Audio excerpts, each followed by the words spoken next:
Нет. А должна быть? Ну, может быть, если вы будете перемещаться, мы... Давайте. Хорошо. Я могу стоять, пожалуйста. Вам будет скучнее намного, я могу стоять сколько хотите. Вот. Могу ходить. Могу... Как вам?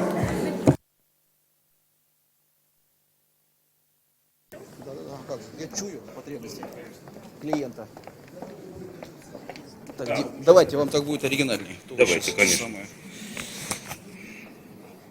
Спасибо, друг. Дышите, не дышите, говорите. Да, дышу, не дышу. Раз, два, три, 15, 146. Так, дорогие друзья. Ну как вы после обеда?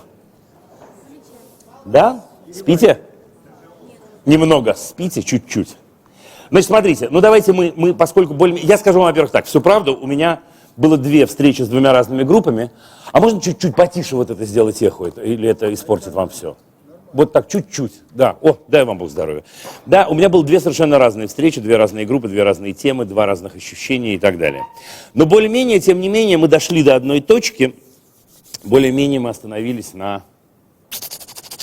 инструментах современного учителя, да? В связи с этим, поскольку мы с вами уже немного знакомы, и вы, наверное, меня уже меньше пугаетесь и так далее, спросить вас, может, что вам актуально, что вам нет, хотите, я спрошу? Спрашиваю. Вам про что актуально поговорить в этой огромной области? Огромной. Оценки?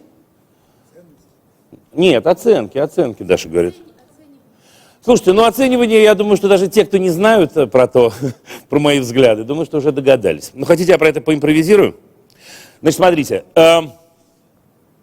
пару лет назад... A couple years ago, I wrote an article entitled "Comparison is the Mother of Violence," and by and large, in the article's title, I articulated my attitude towards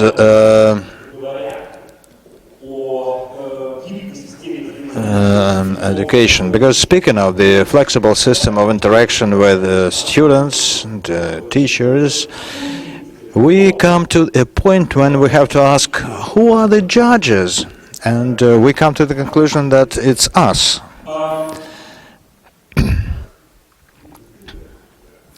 Well, why do we need evaluation? Do we need marks, scores? As usual, if you think we need, then why? And if we don't, then explain. I think that it could be important. Not at all. I do not believe that marks and scores were introduced back in 1943. They existed much earlier, and in your group we were discussing those things. Actually, I would like you to be interactive, but you sit so solemnly. It seems to me that we should differentiate between evaluation and scores. And scores are needed to provide incentives for the student. And immediately I have 2 questions. One, why does the student have to know about my attitude to him? If I'm a competent teacher and if the student accepts me, well, it's important for him. Did you belong to group first and second? And the first. Well, we didn't go that far. Is it good that my attitude towards him is important? I think it is, and they are short of interaction. And if there is a person close whom they respect, then the majority of the people sitting here believe that it's important for the student what he thinks about the teacher. Okay, we don't know about those people. No, we can make something pleasant to them for 3, but we don't know what they are. We can see their appearance and nothing else. Okay, I'll try to start answering the question. It's like this. I agree that gradually it's becoming important for a child to see how adults treat him, but I think it's in the long run it's bad. And I agree what you said before, but sooner or later it really creates motivation. And but motivation may change. Who teaches Karamzin? Group 2. Not you. You don't study Karamzin. You teach Mayakovsky and Yesenin. Is it important for you? Yes.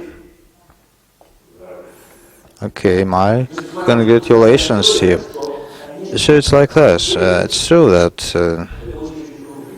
it's very important if that student wants to study to learn something.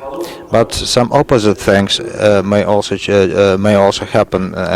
Well, that student may start learning Karamzin's stories and history, because that student is fond of you and should teach the student what is important for the student. Okay, let me say it publicly. I'm not aware of a single person who were born without being curious. Children are always curious, and they do not know those sayings and proverbs that say that curiosity is a bad thing.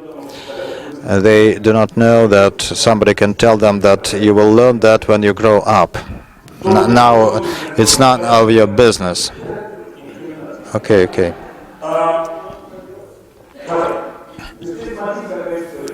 Now look, very gradually, very slowly, something happens to that curiosity. My assessments, I think, are quite similar to yours. By the age of 7, that property, such as curiosity, fully decays. And by that time, some adults appear on the scene and say something like that.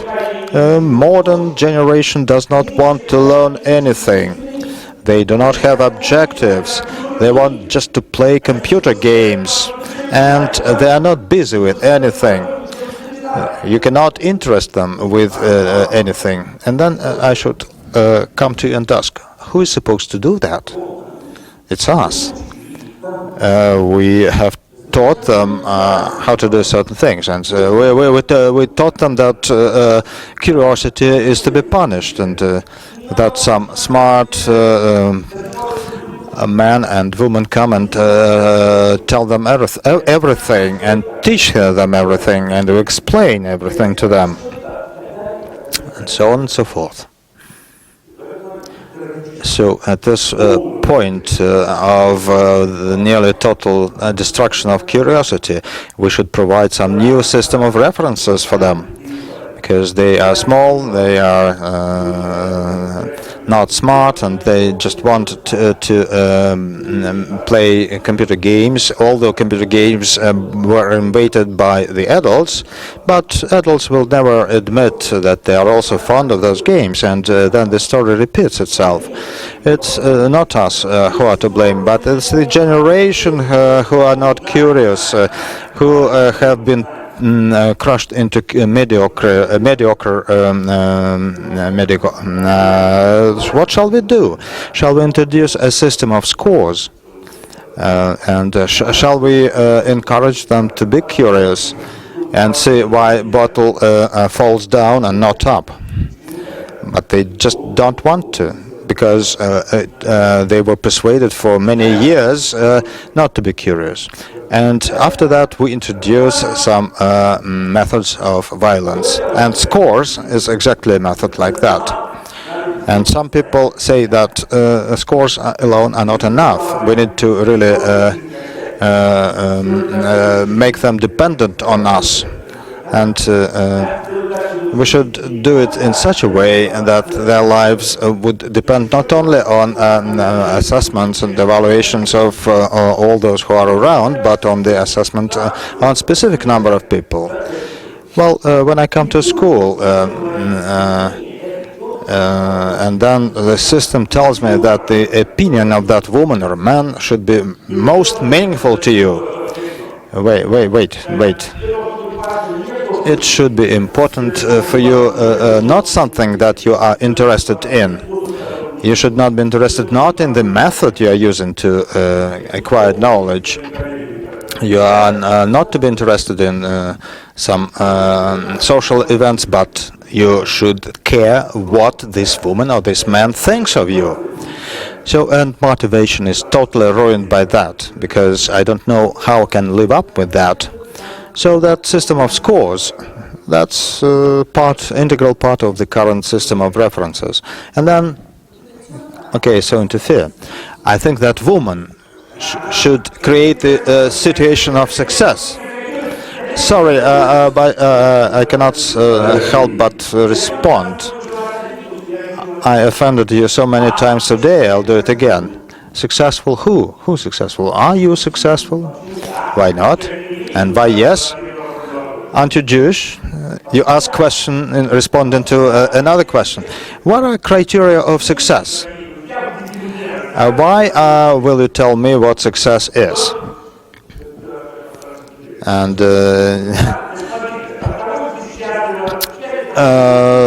you may be happy, but it's very subjective, and it doesn't give you any reason to build my life for me, given the fact that I'm weaker than you. And we can open a discussion, but we cannot arrive at a single definition of success. You'll have as many definitions as the number of people sitting here is.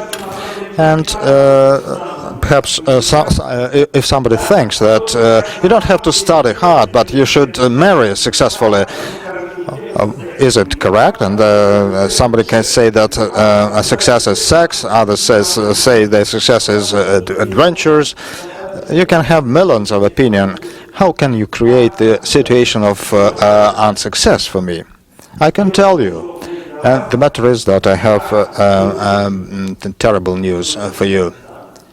The matter is that I can create the situation of success for myself.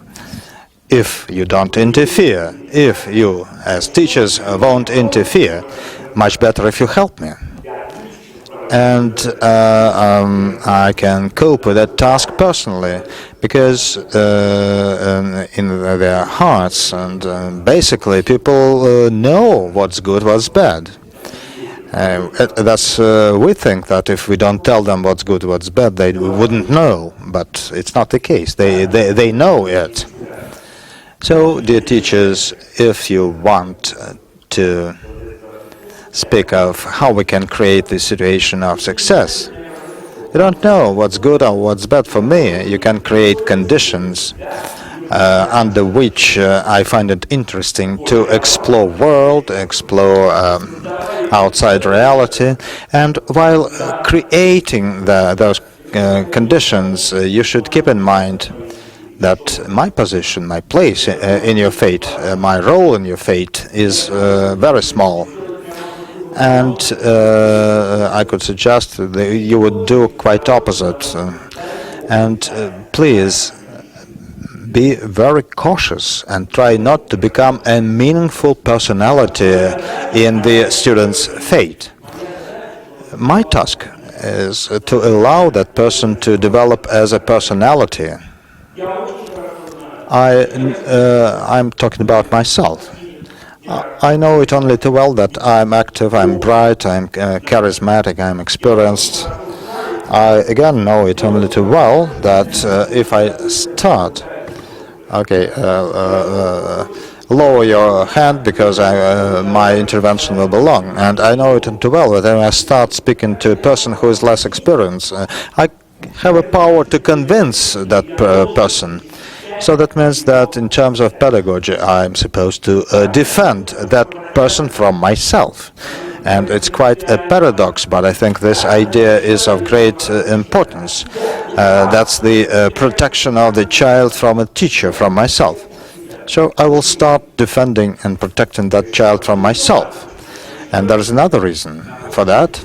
We all wanted, for me, I'll be talking about myself. So I know that it would be very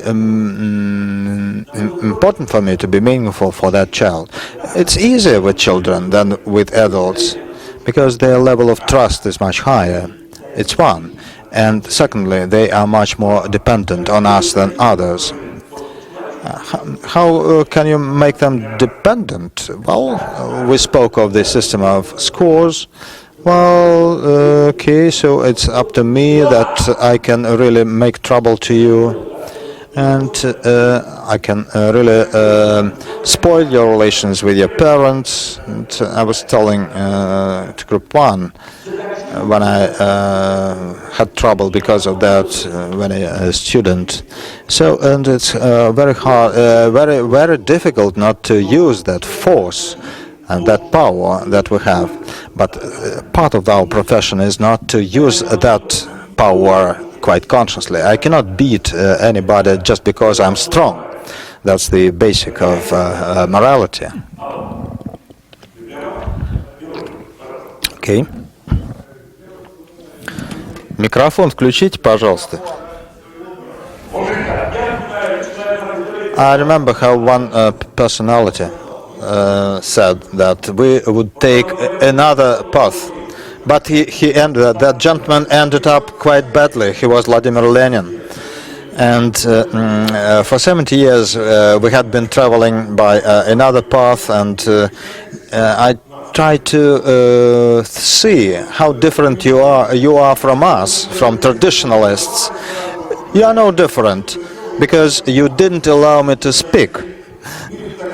And if you believe that we are traditional teachers, I'm not a traditional, I don't think I'm traditional as a teacher, certainly.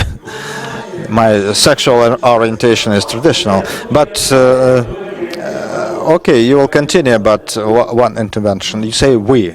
Who? We. Well, those who sit here are colleagues, okay. Just talking very briefly to your colleagues and to you, I think that all the people are diverse. You are playing with those contradictions. No, I'm not. I just believe that those people who sit around me are not just pawns or nominal characters. You are all individuals. You have one position. Dasha has another position, Irina is the third, and Sveta the fourth. What's new about that? Did I promise you to give some novelties or innovations? If I have not justified your expectation, I'm sorry. But anyway, focus on scores. You wouldn't believe, but I have no idea, have no intention to act as something new for you. And I have no intention to surprise you. And I think in this system of references, it will be quite painful for you to realize that I'm not interested in you. Then what's the purpose of your session? It's the question to the organizers. It's the organizers. I don't know why. I think they had some idea, but somehow they invited me. Well, they had previous experience of interacting with me, and perhaps they read my stories, my radio broadcast, and they knew what rubbish I would be talking about. And then they have some kind of a game, and I have nothing to do with that. I am single-minded. I started with one thing, and I always go into that direction. If you don't believe me, it's bad for you. I don't care what you think about me. I have no doubt in that. Good for you. So, if we are talking sincerely, then I'll give you a sincere answer. On the opposite, I'm not using those contradictions to confront you. And I can tell you directly what I think and what my ideas are. I think that the majority of the people, I have not met all of them, but still, I think that the majority of those who sit here, we are in the same boat with them. What kind of boat? Well, it's the boat which navigates the seas of education without exact heading, and it's in the boat. They are in the boat, and the brilliant teachers cannot explain why they teach certain subjects. If so, we, in one way or another, when I say we, I belong to that we. We are navigating a stormy sea, and we perhaps have no exact guidance.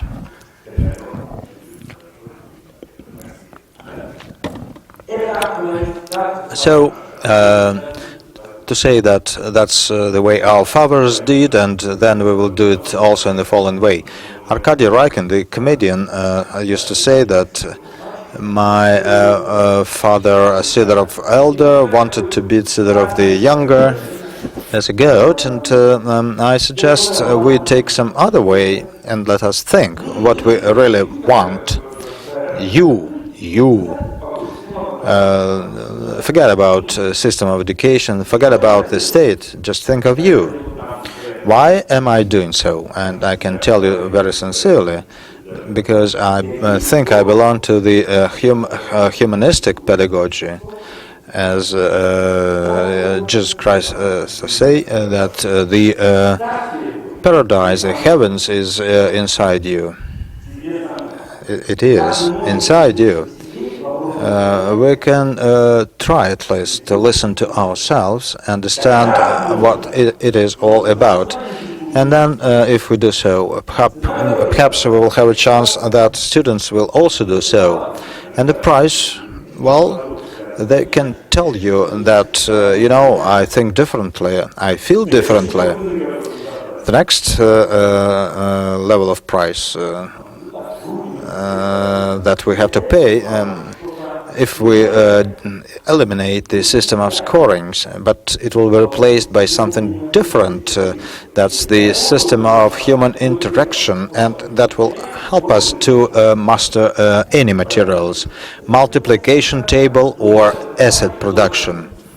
It will be education of a different kind. In the first system, I am a teacher, become hostage to my knowledge or lack of knowledge. So in the first system of references, and it's quite popular, it's quite common, that you can say something honestly in the system of references. No. In that system of references, you are just a transmitter of information. And today, children can get along without you because they have Google, they have Wikipedia, and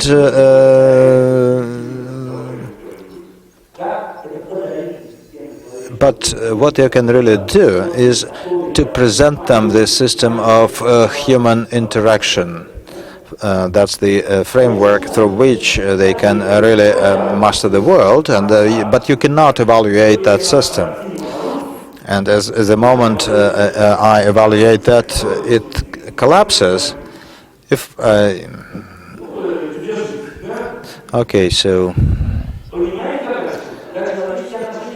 you see what happens. It's hard to evaluate human interaction. They are very much diverse, and more so. Speaking of pedagogy and education. You personally sometimes do not know where the math lesson stops and the literature lesson begins, and that's.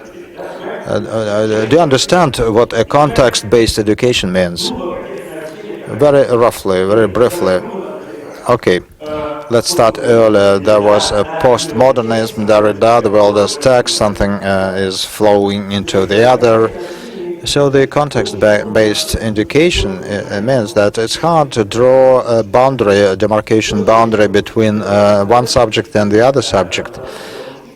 I was like, I started first and then I taught in the Elma College in Tel Aviv, and they are very few, and the concept is that each subject is taught by 2 teachers.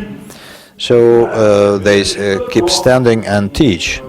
And just imagine that they teach about the silver age of Russian literature. So imagine that one teacher is the teacher of history and the other is the teacher of literature. So can you imagine how bright that class could be? That's the context-based approach. And if the context is more simple, and if we decide to study the story about Carlson living on the roof, what is the story about? It's about the way you make jam, how motors work, how Scandinavia is organized, how family operates and functions. Carlson, it's about upbringing children. You understand? And altogether it makes up a context. It's very close to me, and unfortunately I cannot use only at. And it's close to me because I think it's exactly the way we think. So it's much more flexible. Okay, math than Russian. How come math lesson is over?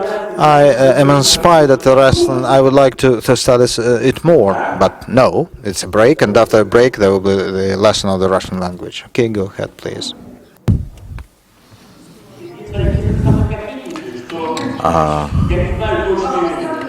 Yes, I have a question for a long time. I have several questions to you.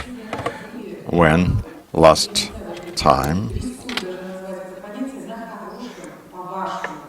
you were at a good lesson in Russia, a good lesson of quality? That's question number one.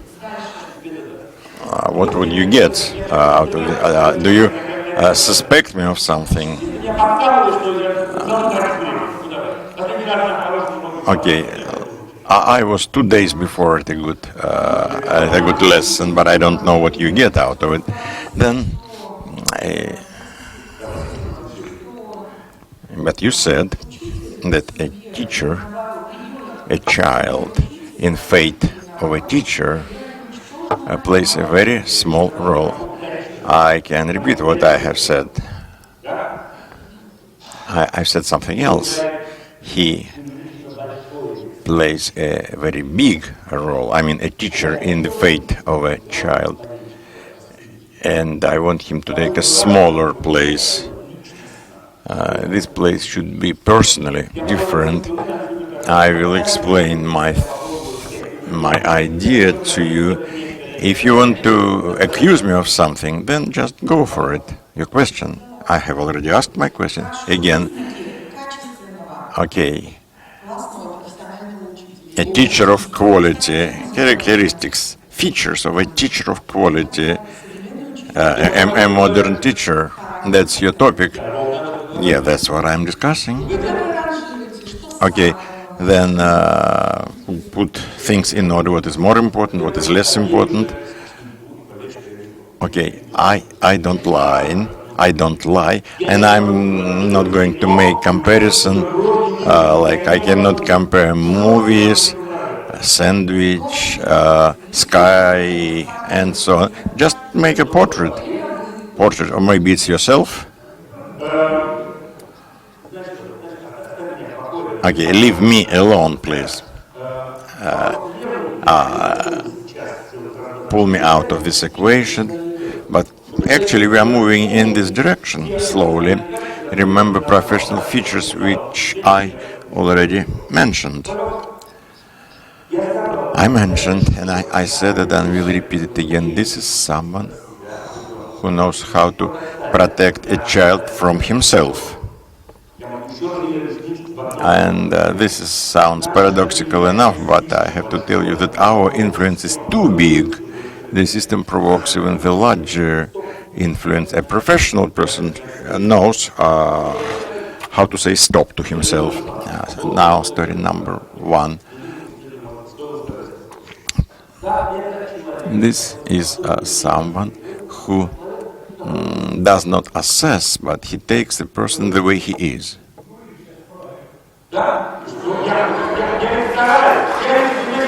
Actually, I've been trying. So this is someone who does not assess, does not evaluate, but takes someone for granted, the way he is. If you do not evaluate, you do not make comparisons. Now, how can you avoid comparisons? Some can do it intuitively, but this is a very important phenomenon. Okay, let me respond to you. What else is the feature, what else characterizes the modern teacher?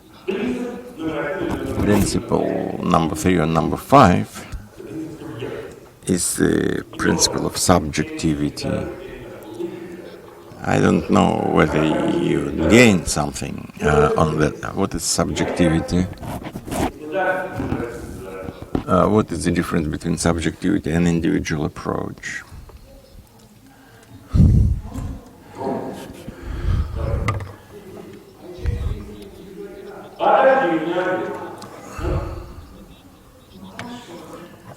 Okay, individual approach is approach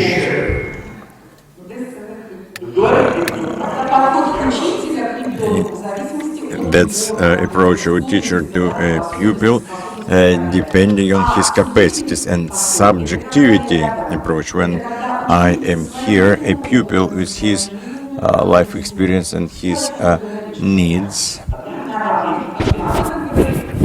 and we talk about the same thing.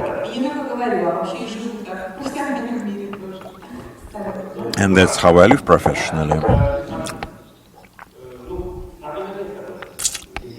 Well, partly I agree. Individual approach provides for the following. Yes, you may disagree with me, and that's why I'm good. I know what you need. This is the individual approach. My approach to you is different, to you is different, and to you is different. It provides for some higher knowledge. Subjectivity. Well, it seems that you lose. You are a person and I am a person, and let us see what happens. I offer to you a personality. Together study Eugene Onegin or multiplication table. I don't know whether you will be able to do it, but we'll see. My professionalism is that I know how to build the rules of the game when the two of us would have fun. My professionalism is that I will make more doors than one to the destination, like, for instance, multiplication table. You may enter this table through 15 doors. There are 15 possible ways to study it. So subject interaction, that's the different system of coordinates. When we discuss, an example from literature, it's when I know what the author wanted to say. And the second case, I have no idea what the author had to say. I was not able to talk to him. I don't know what Chekhov, Turgenev, Pushkin, or Mayakovsky, Yesenin wanted to say. I don't know.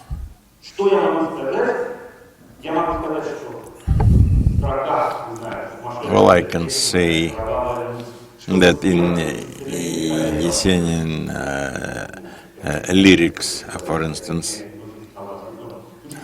he quotes Yesenin lyrics.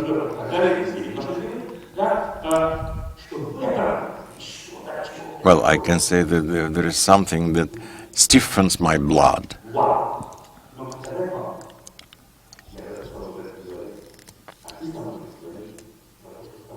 And I can ready to discuss this with you.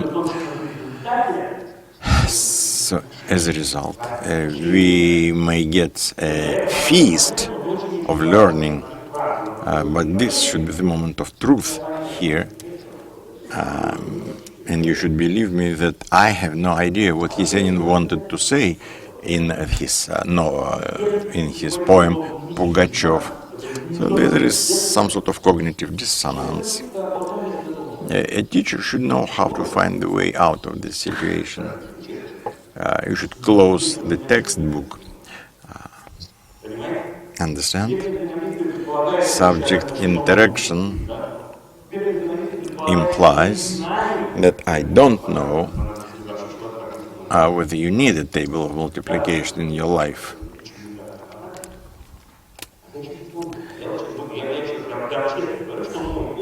My experience, is there. You see who is in front of you. I have a certain system of coordinates. I know the multiplication table, by the way. I know it. And part of this truth is very interesting, because on the basis of this truth we can do a lot. That's subjectivity.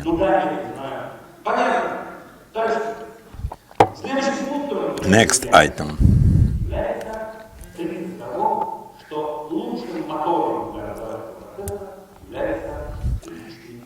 A personal interest is the best driver, so to speak.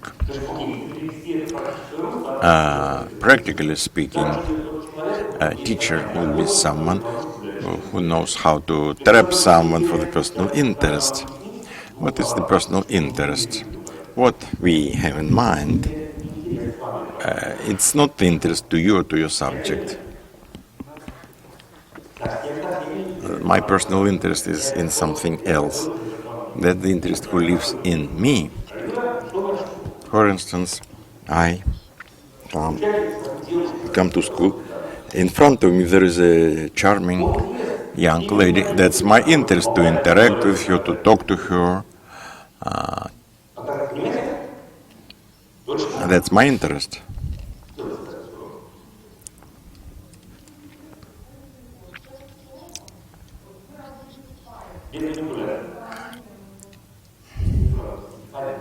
I don't want to work together with her at school. After school, yes. So you should invent the project together. But how do you know that we should work together?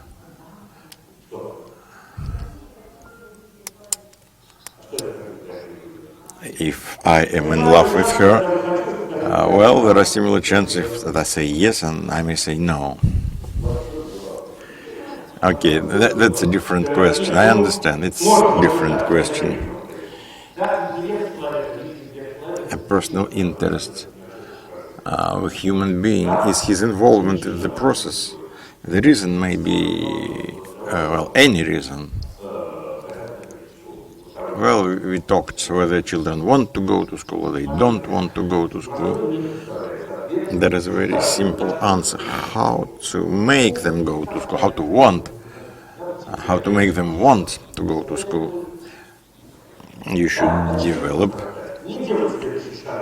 a corresponding situation. You shouldn't say that you have to tolerate, you have to suffer, and this is a bad process, but you have no choice, you should surmount it and go forward. This is a terrible story,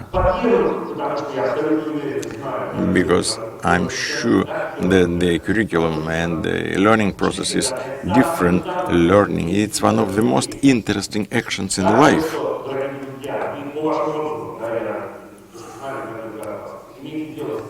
And you deal with people, part of whom, they don't want to study and to learn. They were not born like this. This was done to them. You and me did this to them.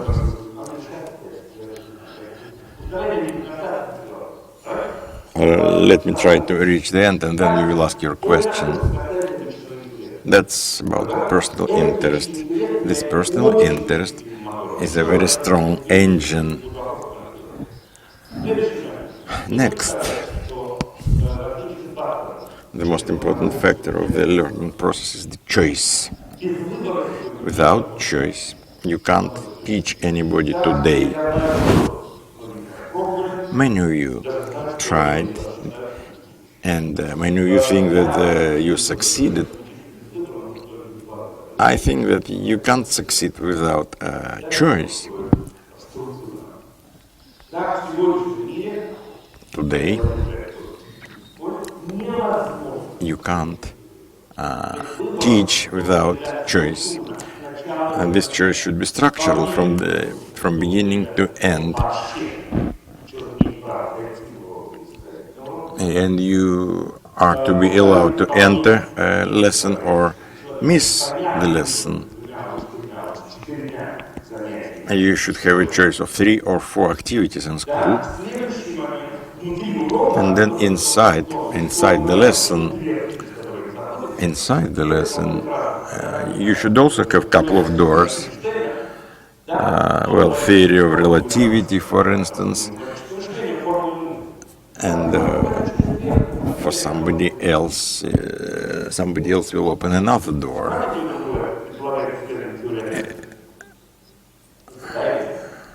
You agree with me? Einstein said this once about the theory of relativity. A story about a choice about myself.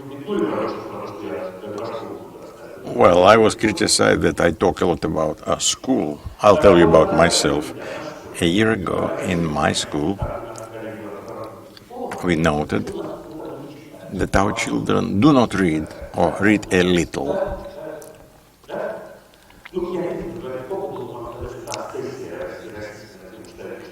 I have to say that this is a Russian obsession, whether they read or not. I am a reader. I read a lot. Reading is something else. It's not a table of multiplication. I think, of course, it's nice if a pupil starts reading, but this is not a supercritical point. So children did not read or read a little. So we said no to the lessons of reading in our school. This is paradoxical, but that's what we did.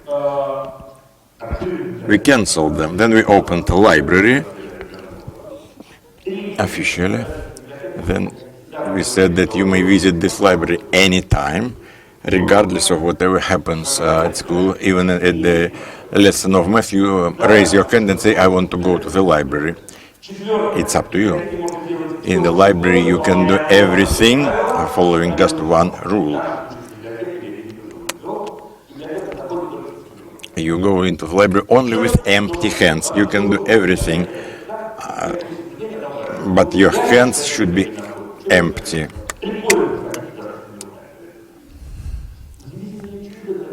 And a great miracle happened. In 2 weeks, they all started reading.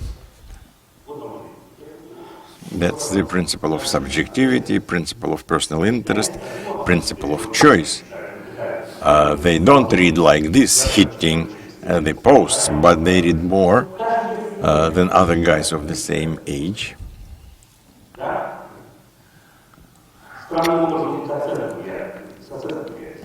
Now, I will refer this to the Marx.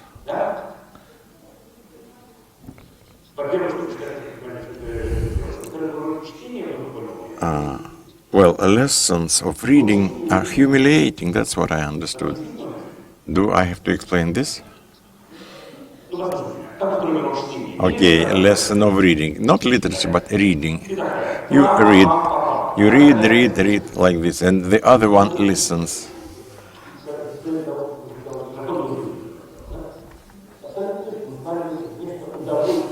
Instead of getting pleasure and getting satisfaction from reading, we make comparisons. And this is a conflict. This is a serious conflict for someone who is 7 years old. Reading, is it a pleasure or it's a hard labor? During the previous session in the second group, we discussed that. That's why I torture you. That's why I wake up your reflection. Because grown-up logic said that you should know how to read. But if you analyze the situation through the client, you should not make him read, but he will read. No manipulations, I'll tell you. You want your children to read? Switch off TV. don't look into your iPad. Read yourself. You read. You understand that I also talk to parents, and actually I can do a very simple thing. All the population of Russia would read. You have to work with their parents. You remember where last time you opened a book of Turgenev? When did it happen last time? I don't mean to say that you don't read. Don't get offended. That's very simple. We tell a child that it's a great pleasure to read, but we don't read in his presence. So this is a great pleasure, but Mama never reads. Mama switched on a TV serial, and she tells me that it's good to read. This is a very surprising thing. Do you have questions?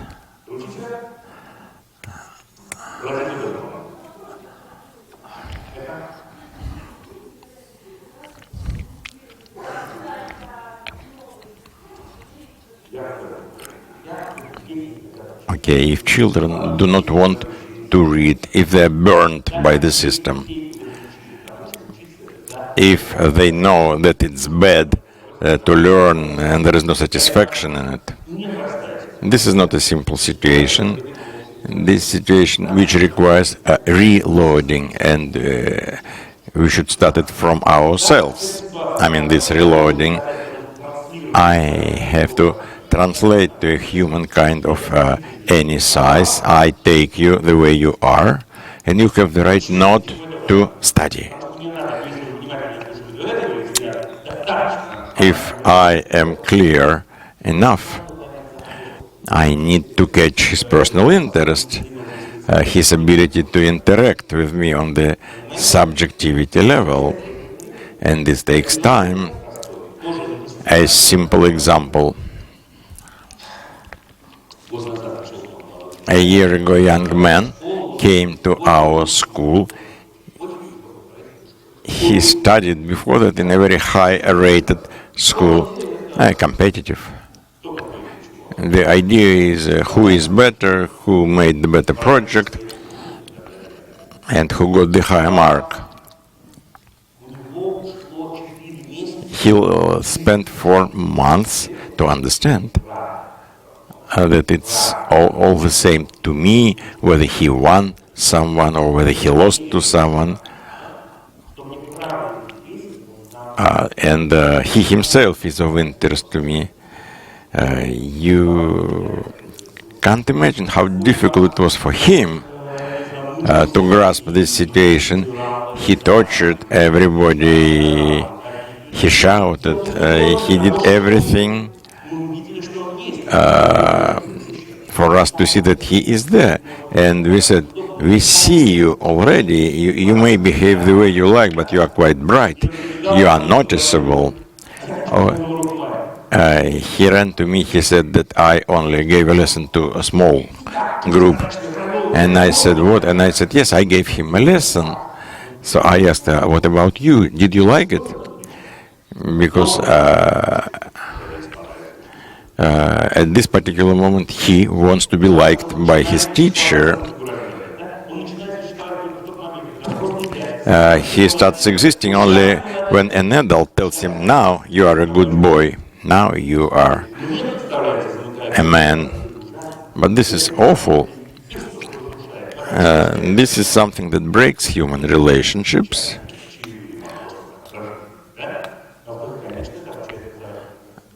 And it destroys the educational process at the same time. So this situation of reloading, this is a difficult situation.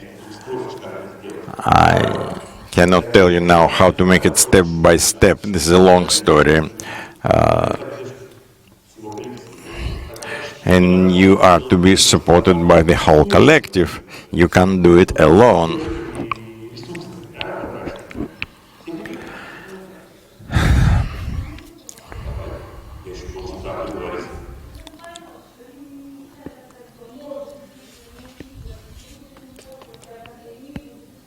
But if he understands that he may not study, he wouldn't study, you don't believe me. But you have to, you should derive pleasure out of the process. Otherwise, there is no process at all. Do you believe me? Yes, you do. If you are sincere and you say to children to study, it's so important, and then you suddenly set him free from educational marks, and he would start learning with pleasure. Read a book by Alexander Neil Summerfield's Education of Freedom, or Upbringing in a Spirit of Freedom.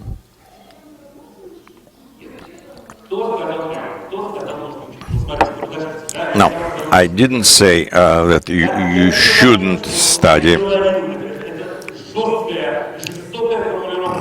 This is a very tough formula. You may not study. This formula means that the monopoly on teaching is in your hands, but that is not true. It's not up to you to decide whether he should study or he should not. It's not up to a teacher to decide. Although teacher sometimes wants to have this solution in his hands.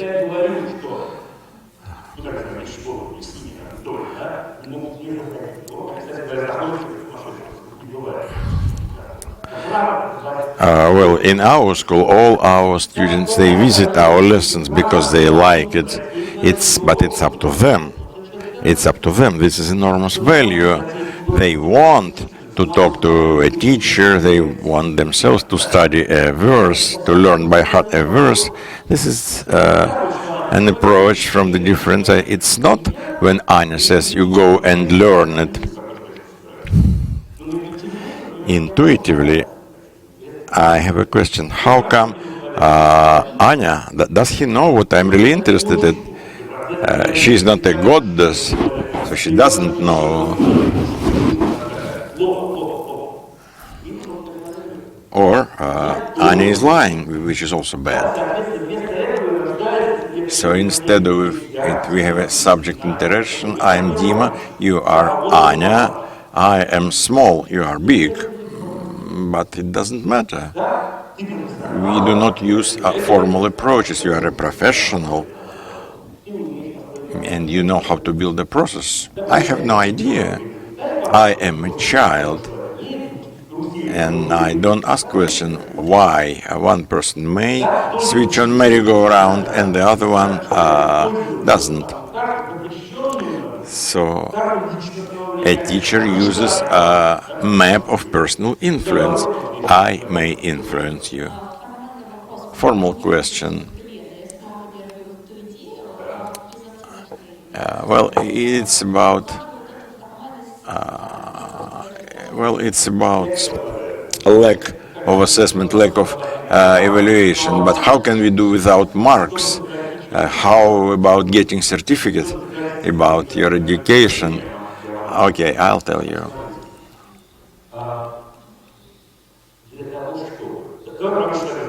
Well, let's talk about higher education. Well, our traditional system is you get a certificate and then you go for your higher education. I'll take a risk now. But I have to tell you the truth. Well, I raise the question of whether you need this certificate to go to the university. Do we need this certificate to go to the university? This is part of the system. And at 14, you should know what are you going to be in future. Do you think it's good? What's good about it? My point of view Mostly I think it's awful when you know at 14 what you want to be, because you close all other doors. And, well, there is a rail, and the end of this rail is your grave. At 14, you should speak, I want to be a nuclear physicist, I want to sell ice cream, I want to be a pilot, I want to be a sweeper, I want to be a poet, I want to be all this and that's normal when you are 14. And the system that provokes you, there is a system of professional orientation. It's profitable for whom? For the state, of course. But the state is not you.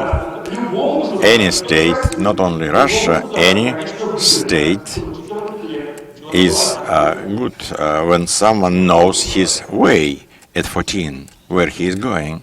It's very easy to control such a person. I remember your question.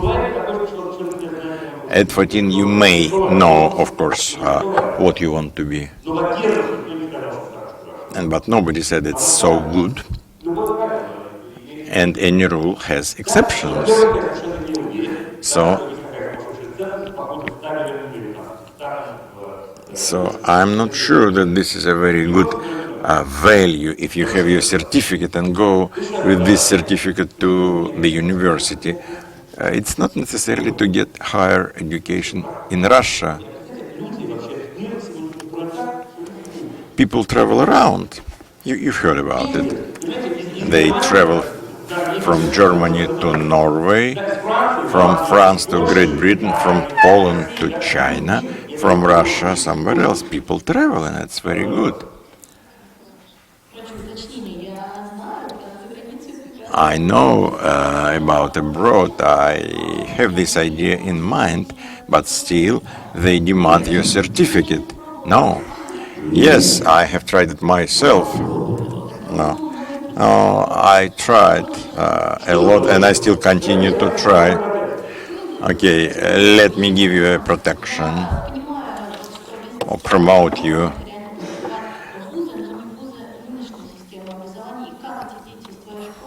I don't know how children from your school may enter the university under the current system. They have their marks. They do. We have official schools. They write tests, and they are scored, they are evaluated. Perhaps they don't know about that, and I don't know about that because I'm not interested.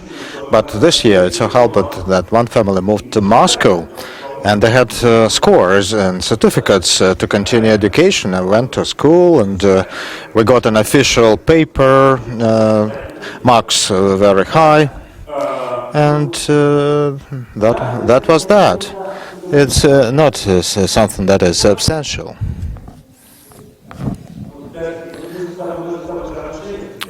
Okay, we have subject-to-subject relations already.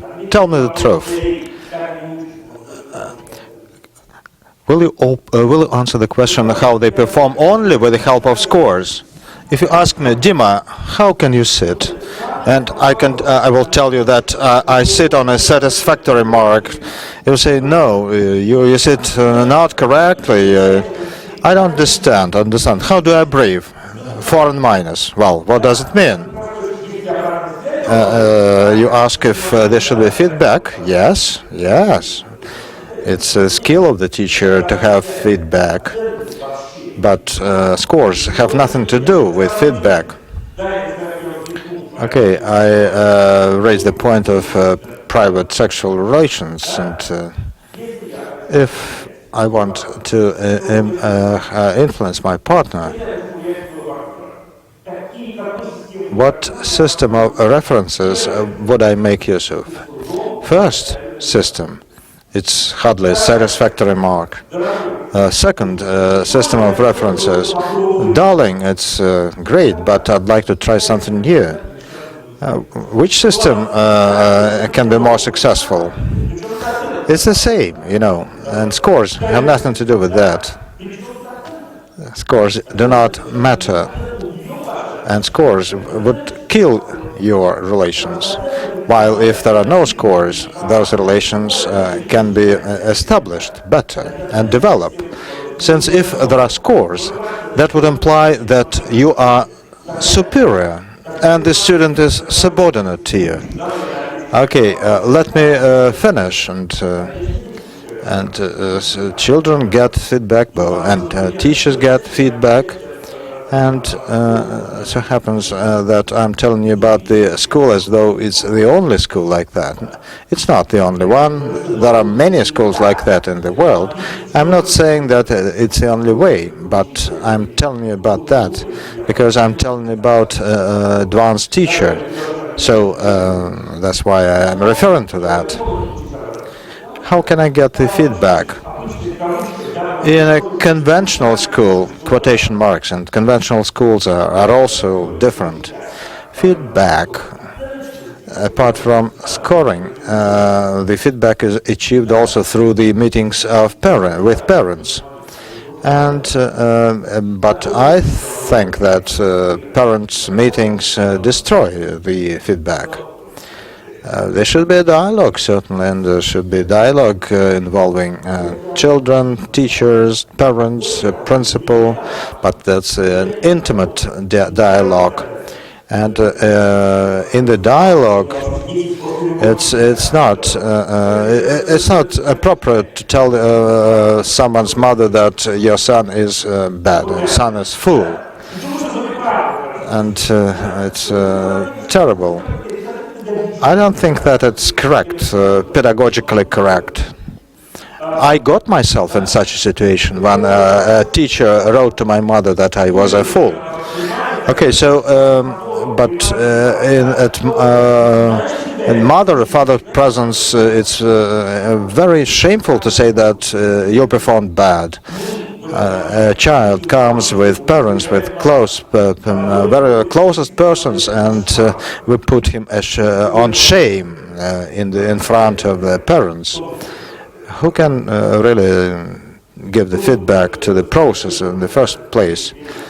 I think you will succeed. It's the child, not me. Perhaps I will give some feedback to begin with, but later on, and it's that side. Feedback comes from that side, from the side of children. So that's quite simple and quite pedagogically correct.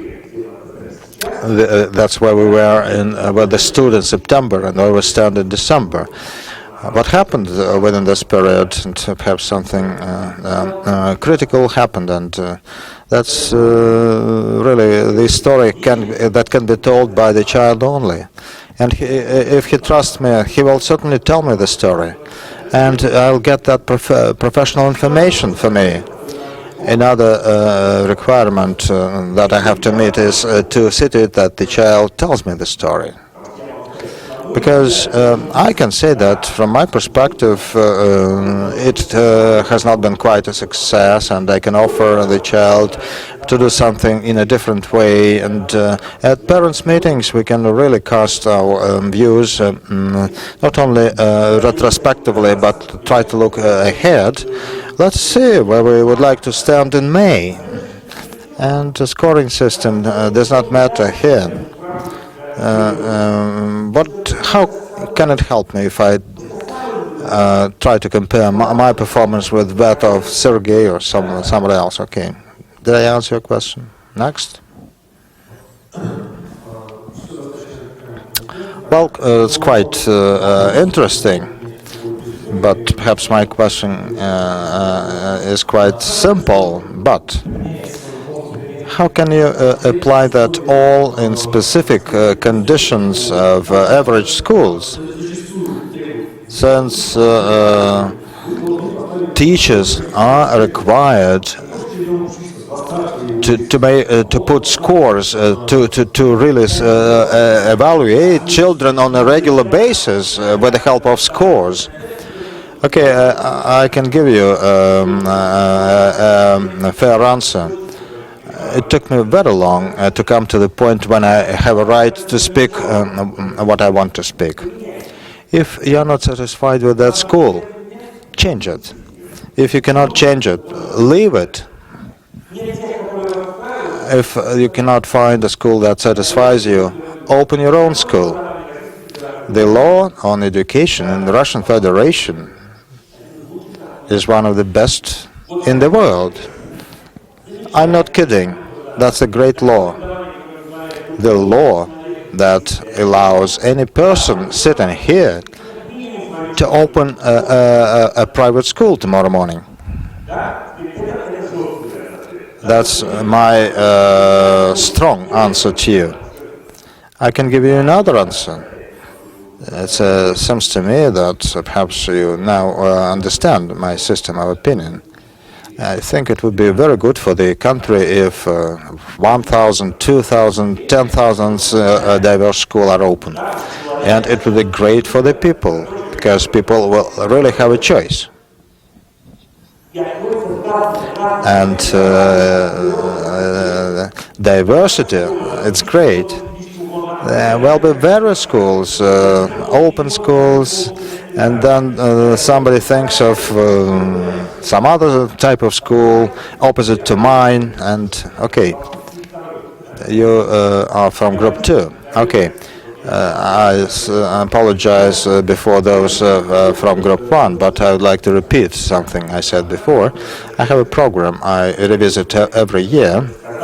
And when I told them about the program, and it was a day workshop, I said, let's meet 1 year later and introduce those inventions.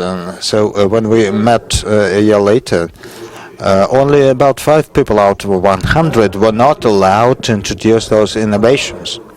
But the teacher's profession is very bold, you know.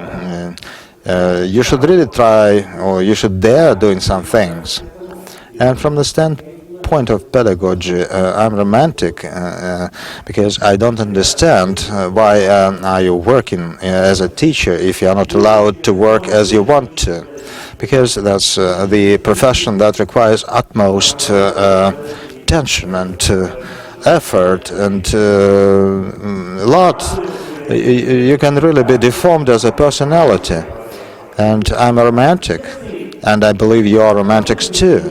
So why should we do that if we really don't want to work as we cannot work as we want to? Wait a second, I think it's a very important question. And it's only when we want to have an influence and when we want to shape the next generation, we shape their views. If you want to make our own contribution, well, you should do something to succeed. What is at risk? The principal may say that you are not doing it right, but you may say that you are a fool yourself. Perhaps the principal may suggest you leave the school, but the principal will not say so, because there is always a shortage of teachers. And if you have to resign, then you can be easily employed by the neighboring school, because they also have a shortage. So we are, and if we say as romantics that we want to work as we want, the system will change. The state will never fight you. They do not want to. Otherwise, if it stays routinely. Okay, specific questions if you have. Thank you very much for an interesting lecture. Don't send me packing. Don't send me away. I wonder in what countries the system is working in on a state level. It's only one country on the state level. It's England. A couple of words on the world education systems, and you can find it in the web. So there is a trend, a global trend for humanism, and it's not because officials want to. In any country, in England, Sweden, America, Israel, it's much better to have a strongly regulated system.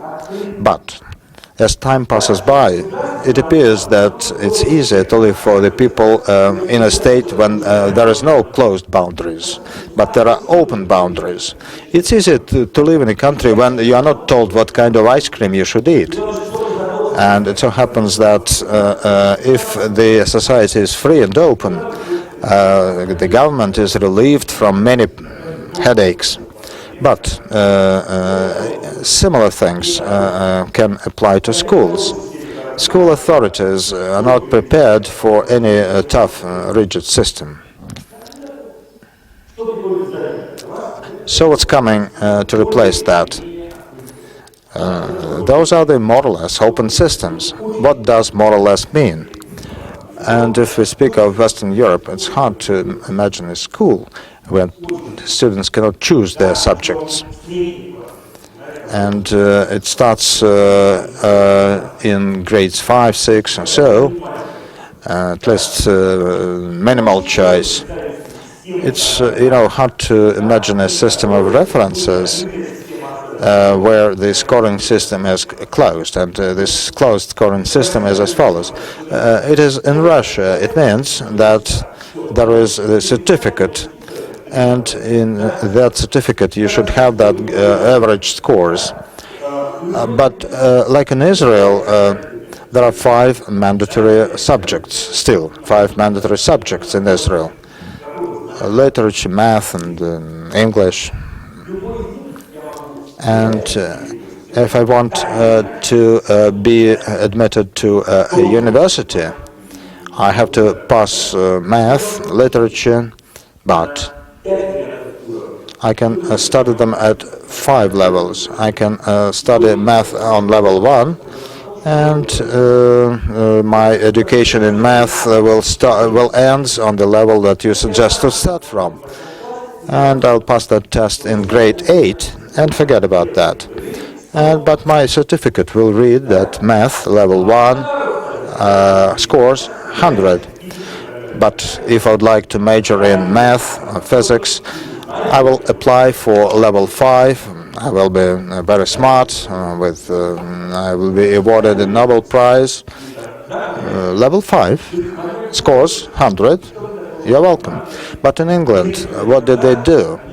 Several years ago, de facto, they switched to a score-less system. They made the next step, and that next step was like that. They start education from the age of 3, and in most of the countries, in the first 3 years, they don't use scoring systems. But starting from grade 5, a system of tests starts. And if I think you will want to argue with me, but a testing system is the system without scores. It's 100% if I coped with the assignment. If I succeeded in 4 exercises instead of 5, it's 80%. It's very technical, and that's the feedback that tells me that out of the scope of the test, you perform for 80%. I can really switch to any other subject, but those subjects are also without scores. So in England, they just made it public that those principles were not scoring systems, and it's quite interesting. In England, there are the opposite system. There are so-called public, in fact, private schools with scoring system, but the public schools, state schools, are not. They don't have scoring systems. Did I answer your question? What did you ask about? Oh, yes, on the state level. Yes, you asked about the state level, and it's in England. But anyway, for graduation, they should score you, assess you, evaluate you. No, it's not scoring. If you make a blood test, you can see the level of your blood cells as scoring scores. But it's hard to say that your blood scored well while my blood scored very low. It's it doesn't make sense. On the other hand, you can build the entire world on that basis. And again, I assume another risk to say that this particular point we are much easier to be controlled if I really believe that I'm individual and I'm a little bit better than the others. When you provoke me, Dima Zicer, to think that I'm unique and I'm better, I feel like loving this system.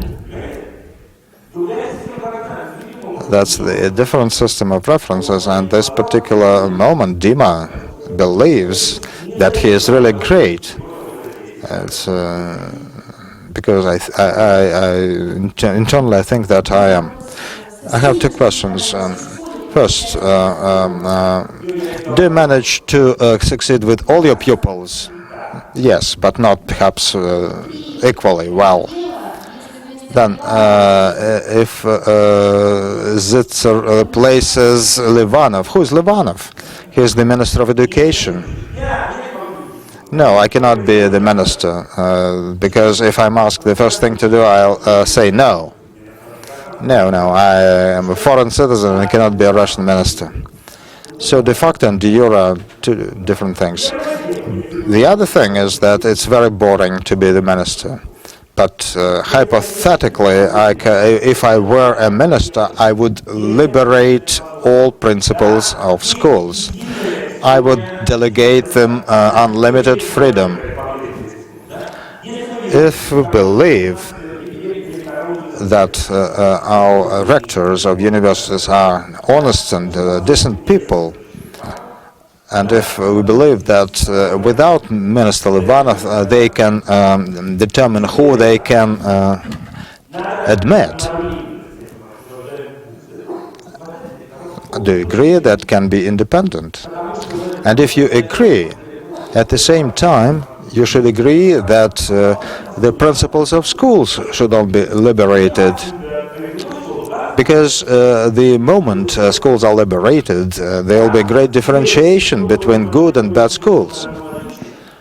The next thing, you, teachers, will not go to bad school. You'll go to good school, to the school where it is interesting to work, so that serfdom will be lifted. I'm joking, but I understand you. So I belong to the people, to those people who really believe that freedom works miracles. I told you about the library, and I deal a lot with summer camps. The story I'm going to tell you happened back in 1983, and we asked ourselves, that at night children in summer camps try to do something wrong, and we asked ourselves what to do to change that. We realized that our program was good, and we didn't want to see our children drink or smoke.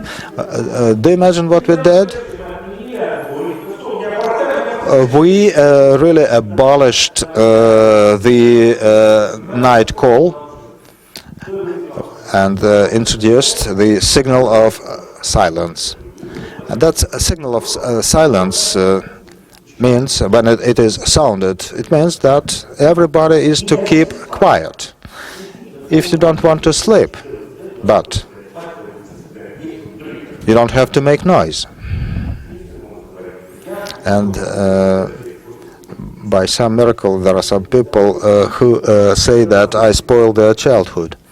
They stopped running from the camp, and because nobody was going to catch them. And they were deprived of the game. So when there was the night call, after night call you were supposed to stay in bed. And if you got up and went somewhere, and if you are caught, you were supposed to be punished. But when we stopped chasing them, they stopped playing that game. And I hope that you all have the right impression that I value the profession of teaching. I'm a teacher myself. I keep on saying that. And understand that the profession of a teacher is very powerful. I fully understand that everything starts with us and everything ends with us. And the point I'm making is that we are so tough, we are so strong, that it's time to think of reflection. And Minister Livanov will never take care of us because he has a lot of business to do, and he goes to the Kremlin and he thinks of the future. He has no time to think of you. And please, try to intervene and think of yourselves. And it will be good for Minister Livanov, because if you take care of that, he will have a lot of free time to do some other things. Freedom and self-interests are self-structuring. And I'm still insisting on the issue of quality of a good teacher. Okay, I think I should really add something to that. Advanced teacher should be capable of arranging research on the topic of here and now. And I think that today the most learning method is research. I'm not saying it's the only one. I think it's the main one, and I'll try to explain why. Because everything that is not here and now, I can read it in Google, but that is so-called here and now is something that is closely related to my relations and research. I can read the story of Carlson, but I can think and speak on very complicated relations of Carlson and that small boy, and that's the research. Research here and now. Otherwise, I can tell you my personal joke. I think you realize that we study physics from the first grade. Perhaps it was not in the first, but in the second grade. And we have a genius teacher of physics. And he was studying vaporization.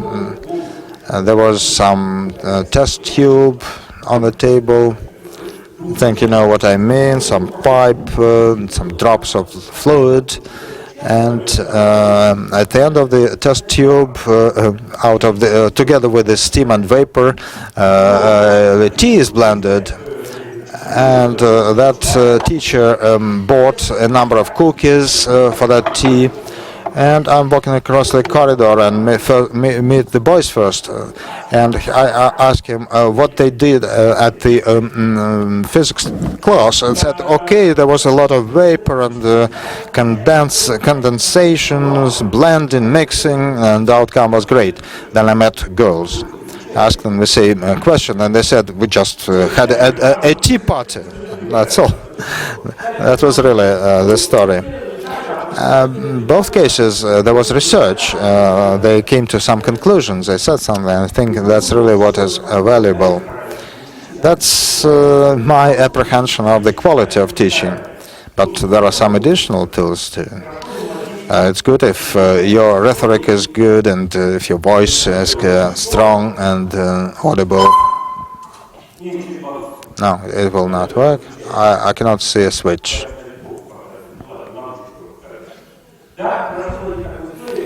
Okay, it's good if you could master such a story which is called atmosphere or environment.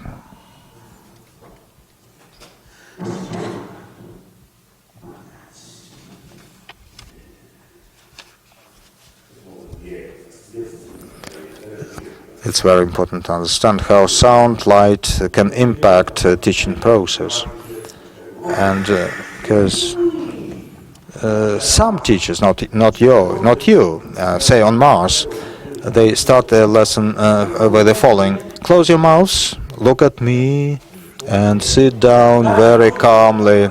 Perhaps you visit Mars, and but if you can use modern technologies, well, you would know that it doesn't mean anything value.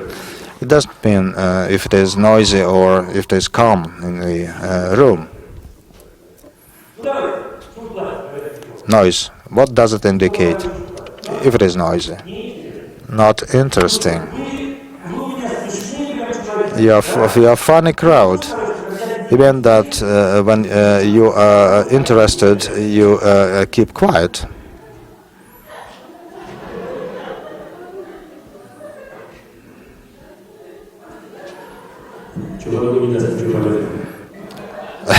What about sitting in the kitchen with a girlfriend, keeping calm?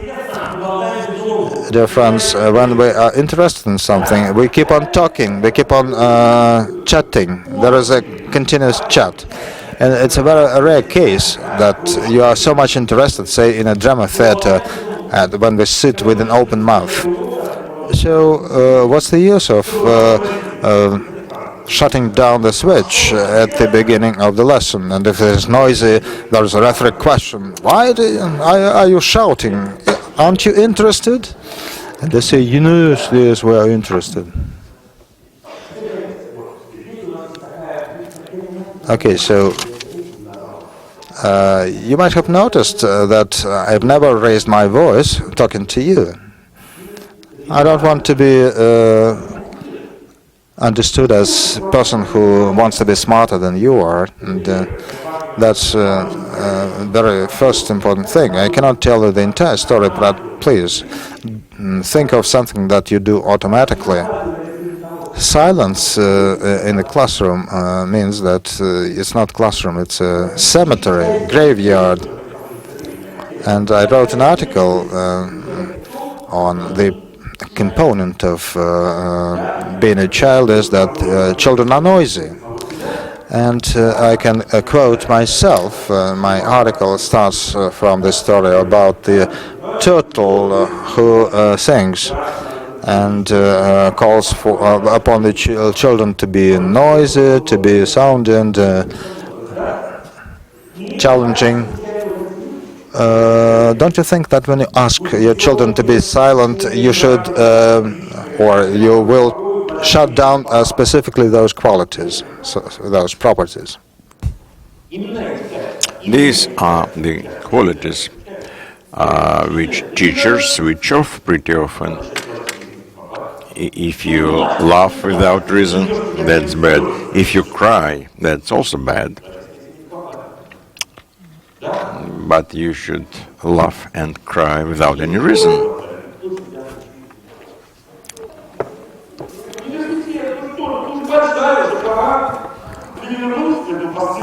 You learn this at the university. You say, well, this is a bad page in your life. Anyway, your university didn't teach you this thing.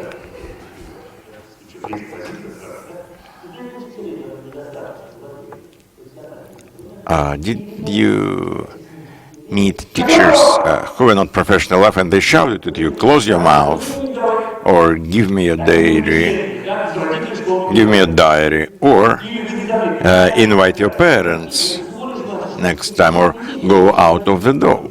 Well, that's about people who are not professional enough.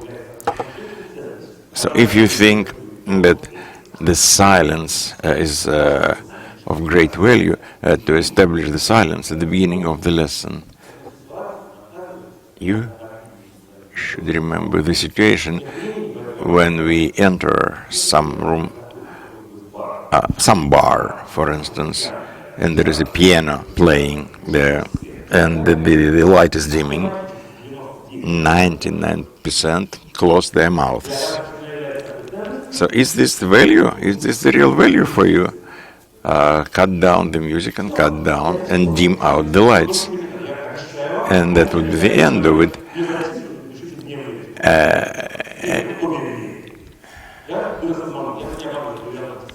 Yeah, I have checked up on this many times. Children are quite alive. You can play with atmosphere. For instance, my children sit one after another. Think how they are influenced by this kind of sitting, because you see the back of somebody's head all along. Does it structure me? Of course, it's easy for a teacher. It's easy for a teacher, but not for a pupil. It changes the audience, and if you sit here, it's different. You are free in your sitting. Our process is much better. You can tell me anything, and it will be fine. You may criticize me, and it will be fine. But we are in the process of teaching now. We might build our relationships in a different way. I would deliver a lecture to you, and then I ask, give me a question in the end of the session. That's it. Of course, you can study like this, only if you need a corresponding motivation. But otherwise, we are all switched on. We still have 6 minutes. Yes, I usually say "ты," you, to my pupils.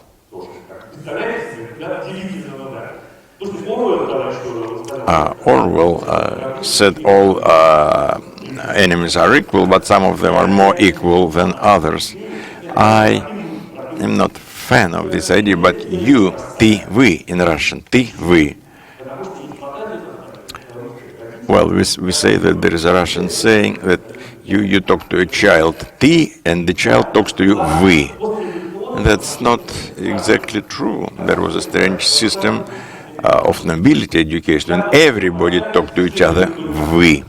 And there was a simple system where everybody said, вы, ты, sorry. So once we introduced the system when everybody called each other ты. But this system is justifiable because there are teachers who talk to their pupils вы and receive back. Вы. The teacher is not a status, it's a profession. Sometimes I tell them вы and they tell me вы, and actually they make no mistakes who call ты, who call вы.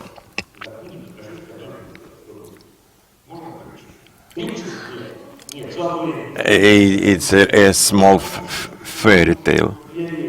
Yes, please. No, only later. No, not now. No fairy tales now, please. Qualities of good teacher are different from qualities of good parents. Parents, what parents need. I'll give you a brief answer. Parents should love their children, and you have to love your wife and your husband. Love creates miracles. You've heard about it, of course. Well, a few words about parents. A child should be born in love. Yes?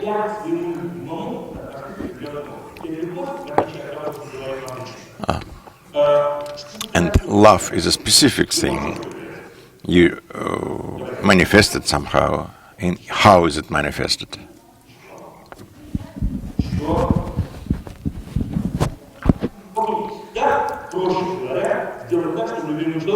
So your loved one should feel good. That's it. Now, dear parents, check. If you are in line with this principle, everything is fine. Mama, buy me an ice cream. You say, after lunch. Check yourself. It's time to go to sleep. I love you so much that I don't want to see you. Go to sleep. If that's the way you behave with your loved one, that's fine. Otherwise, you have to change it immediately because love is applied thing. Love is applied thing. Love is to make something good to someone. You can't spoil him in this way. Love your child. He says I don't want to go to school. Don't go, you say.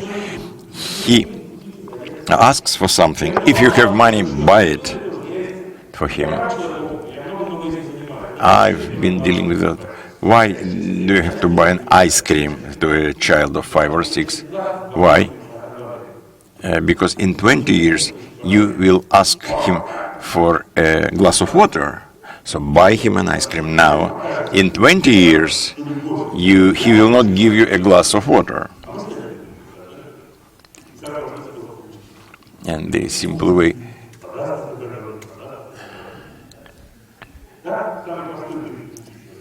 The simplest principle to get your glass of water in 20 years, buy him whatever he asks.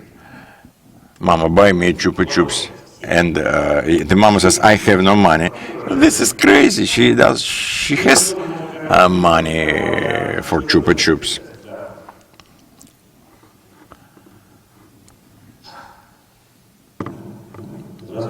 Hello. Unusual question about clothing. I remember 20, 30 years ago, the teachers were all strict and say, what do you think about it? See, that's the way I look. Maybe you share your experience with people.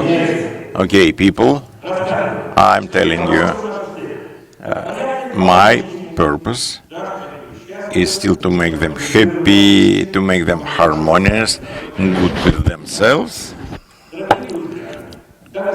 So, dear friends, your example is the best thing. A teacher should look like teacher feels comfortable. Of course, he should not come to school naked because someone else may dislike it. But I should think about how it is convenient for me without insulting you, of course. But I should feel comfortable. How else would you teach them to take yourself? And they would ask me, Dima, you have this earring in your ear. What about this? And I will answer them something. Of course, you should be clean. You should smell well. But you should not have very strict clothing. If he feels comfortable in a suit with a tie, that's fine. That's fine. If he feels comfortable, it doesn't mean that it's either or. If a lady teacher likes to wear a long skirt and she's comfortable, that's fine. Where do your teachers get trained? This is a difficult question. Teachers, I mean teachers who work for you.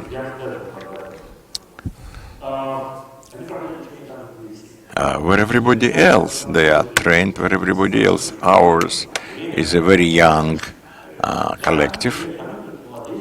Well, not only young, they are different in age. And I torture them every now and then. I organize seminars for them. We learn every now and then, not only drink together. In St. Petersburg this year, I made a course of School of Modern Pedagogical Art. Everybody might come in from town, from outside the town.